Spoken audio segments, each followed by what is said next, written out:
Power Star. Power Star.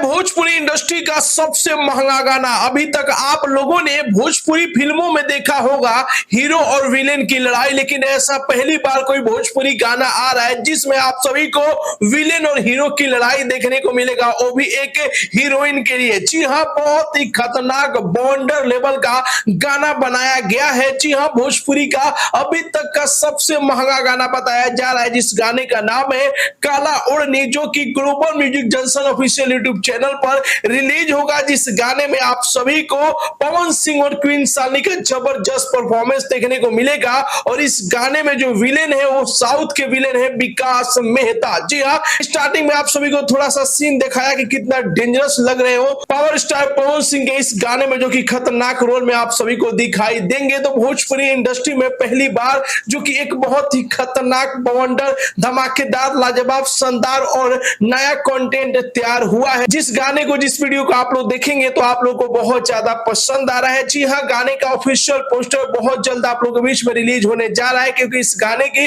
पूर्ण रूप से तैयारी हो चुकी है। जी हाँ, गाने का ऑडियो वीडियो सब कुछ तैयार हो चुका है, बस एक अच्छा सा दिन देखकर आप लोगों के बीच में गाना रिलीज हो जाएगा। जी हाँ, इतना ज्यादा इस गाने का हाइप क्रिएट हो चुका है और इतना ज्यादा इस गाने का चर्चा है और इस गाने में इतना ज्यादा खर्चा किया गया है, इससे एक छोटी स्टार की भोजपुरी फिल्म बन सकती है। जी हाँ, बहुत महंगा गाना है जो कि आप लोगों के बीच में बहुत जल्द रिलीज होने जा रहा है। फिलहाल में आप सभी को ये रिपोर्ट कैसा लगा और कितने बेसब्री से पावर स्टार पवन सिंह के इस नए गाने का इंतजार कर रहे हैं, अपना राय जरूर ही कमेंट बॉक्स में बताइए, और साथ ही साथ इस वीडियो को ज्यादा से ज्यादा लाइक कीजिए, ज्यादा से ज्यादा शेयर कीजिए। मिलते अगले वीडियो में एक नया न्यूज के साथ, तब तक के लिए बाय बाय, टेक केयर, जय हिंद।